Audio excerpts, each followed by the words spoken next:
Welcome to Blue Talks.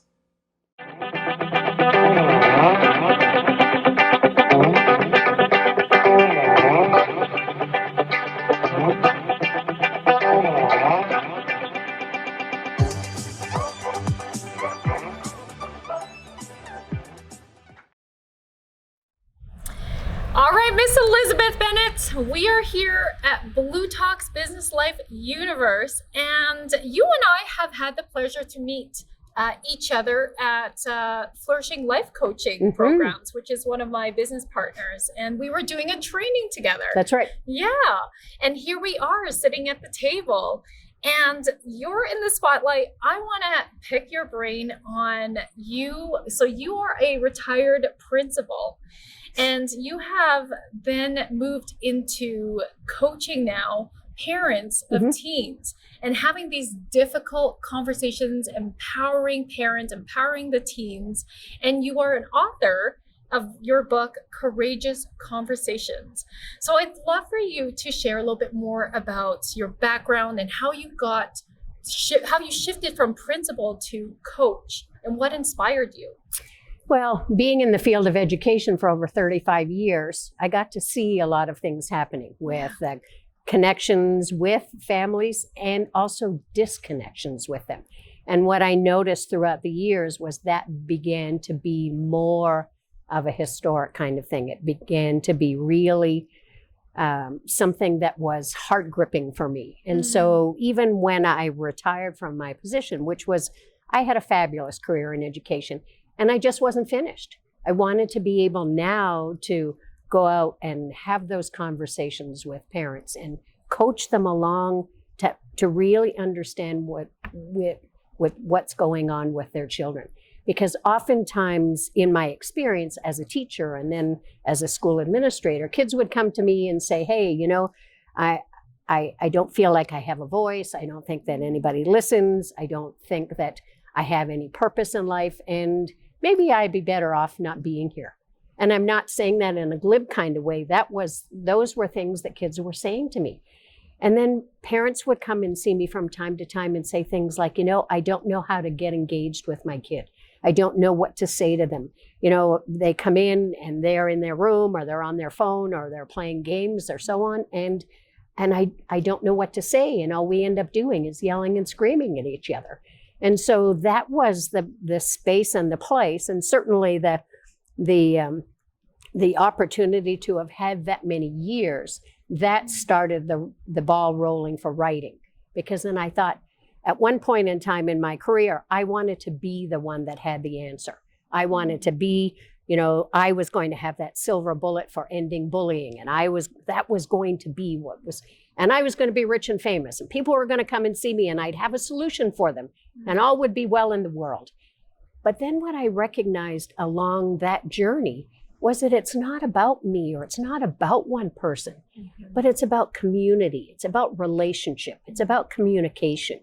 It's about having the courage to be able to be in communion with someone else, to really be there with them.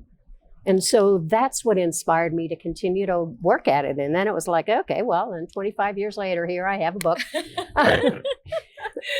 That is so beautiful. And can you share a little bit more about your book? And perhaps let's go general. And, you know, you have parents coming to you and saying, I don't know where to even start to connect with my teen. How help?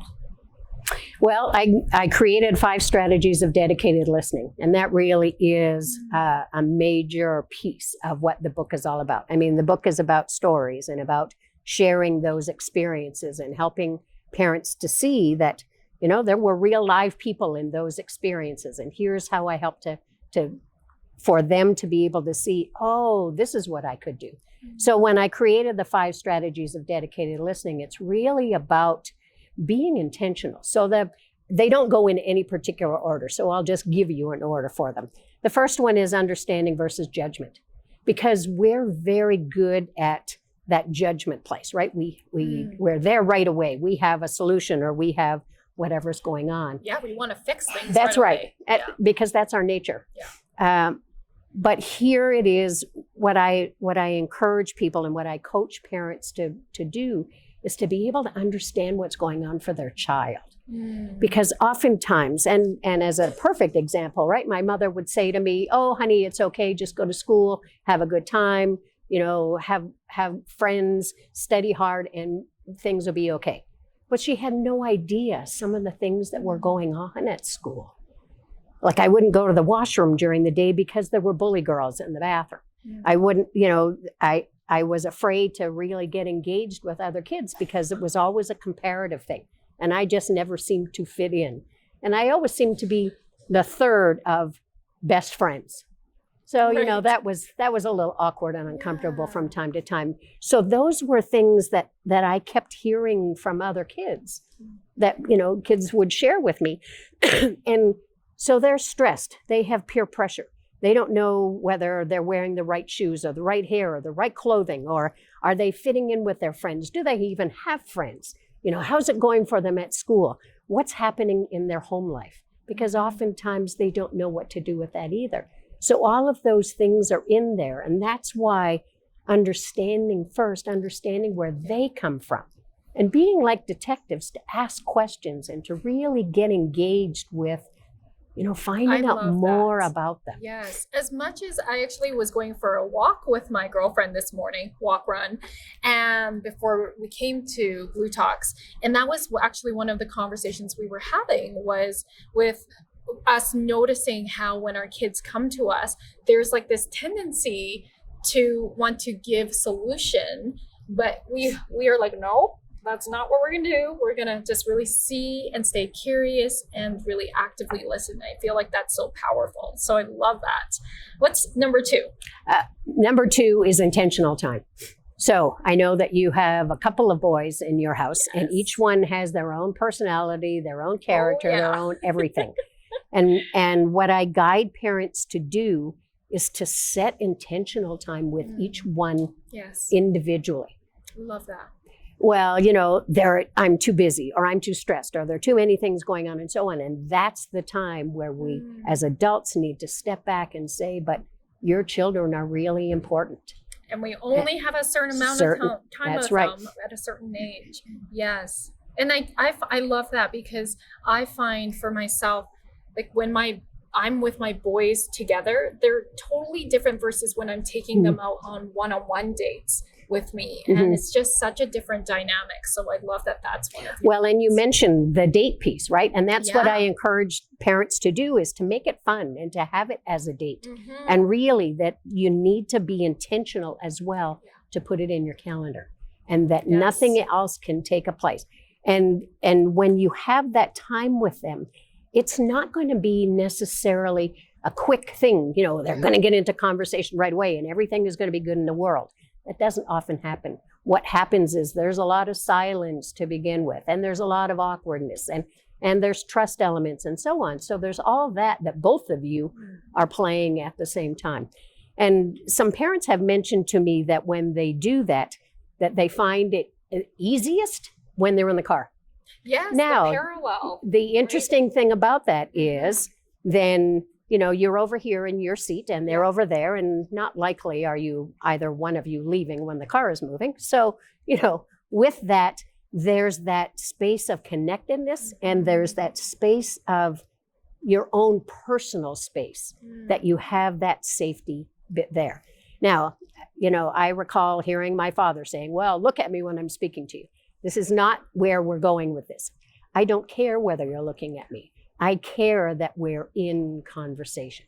And it's the same thing at school. There are times where kids are afraid, and because we also have so many cultures, and each culture has its own respect element to do with eye contact or not. And so that's an element that I move aside to allow them to be safe. So if you got their hood up, which is typical, a hoodie or their ball cap or whatever, and they have their feet on your dashboard, don't freak out, okay? Just allow them to do that. You can dust it off later. I will keep this in mind.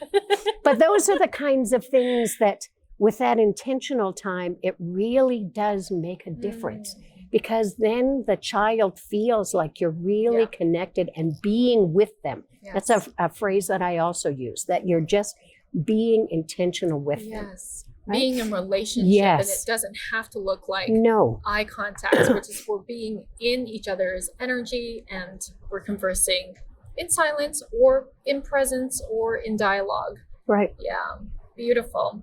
What's number 3? Well, this one is a little bit more challenging for kids, but it's to allow them to have the flow of conversation, for them to engage, and for you to follow along, as opposed to only having it your way and saying what you think all the time, but really allowing them to express what's going on. Now, that might not be easy for them to get started with. So you might say something to them as a sentence starter. You might choose something that's in current events, or you might choose something that you might have read in an article, or you might have listened to on a podcast or so on, so that it's a little bit away from them, but something that they can still engage in, rather than asking, so, tell me what's going on with your friend, right? That kind of thing. Start it out here. Where it feels safer That's to talk right. about because it's not as personal. Right. And then allow them to have that opportunity Yeah. to have conversation with you and to express their opinion without yours attached, right? I feel Because- like that's express their opinion without yours. Without yours. That was worth the emphasis.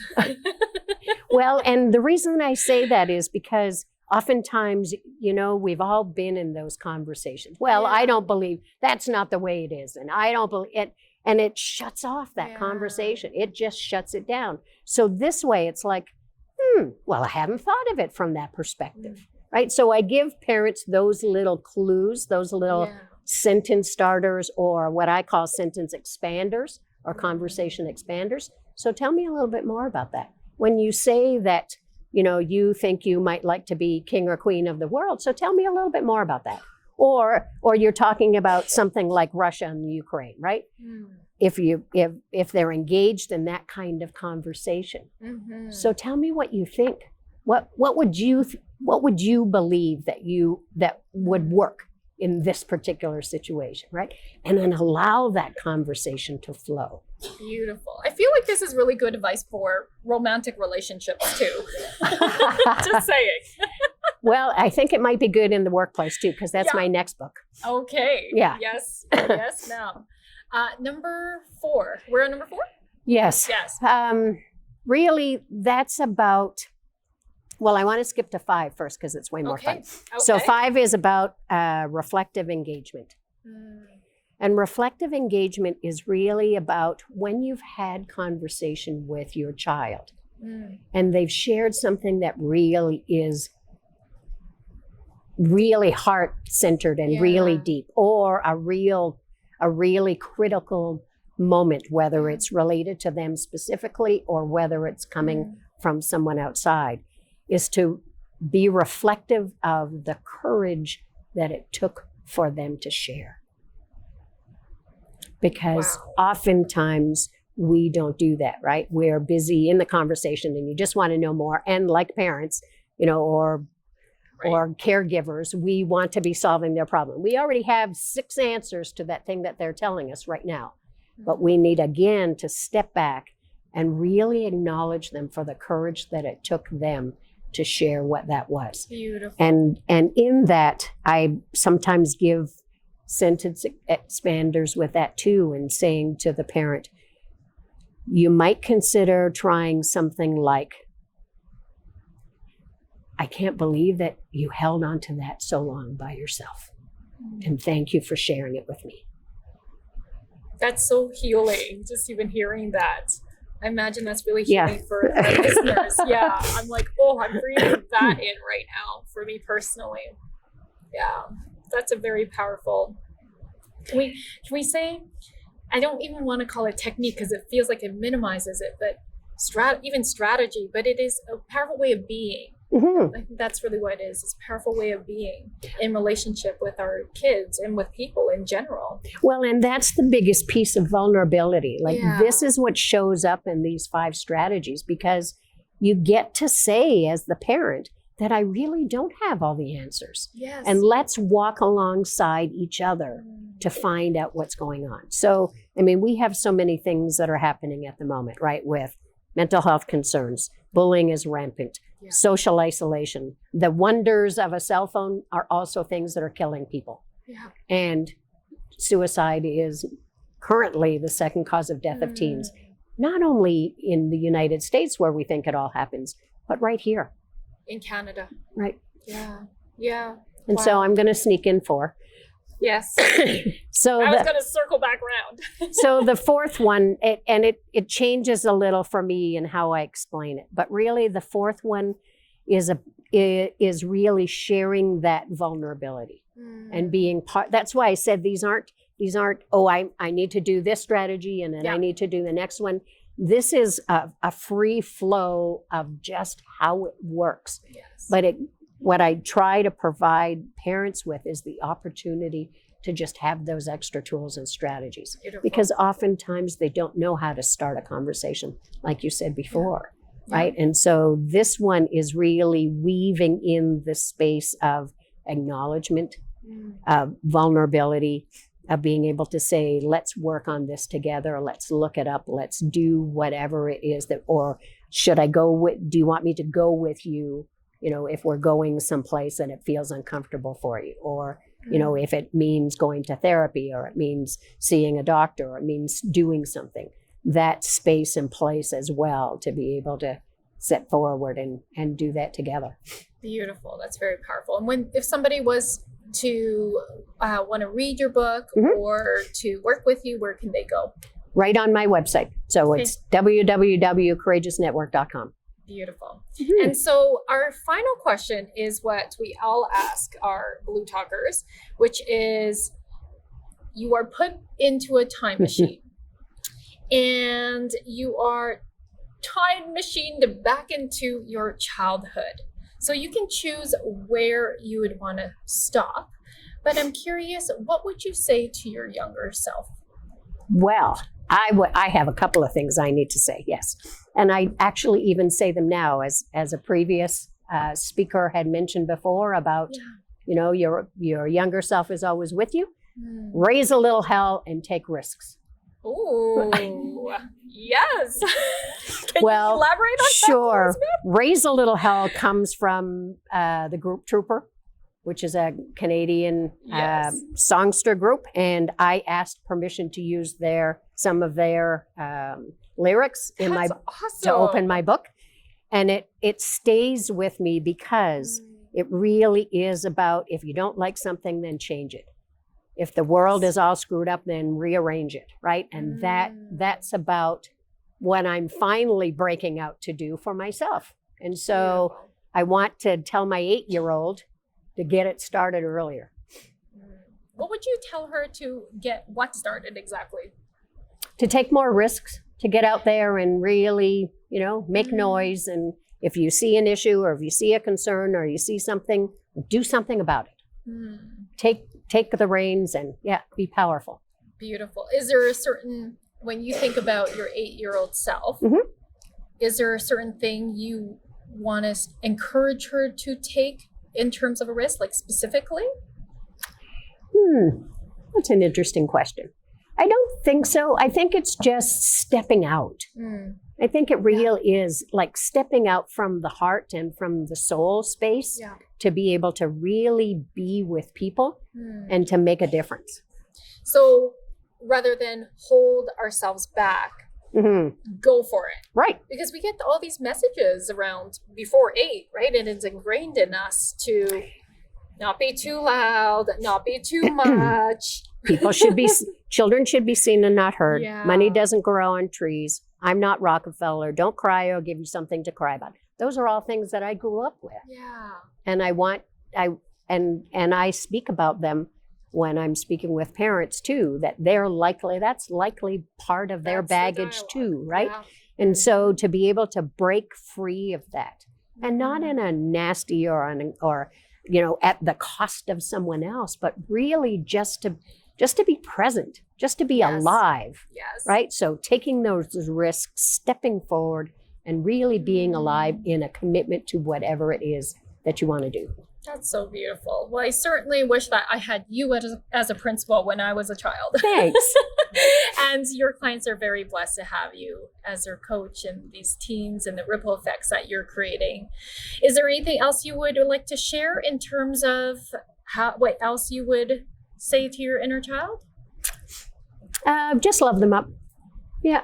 Just Beautiful. really be that big hug and that big holding and saying, it's okay. It's going to be okay. And you'll be fine. Love that.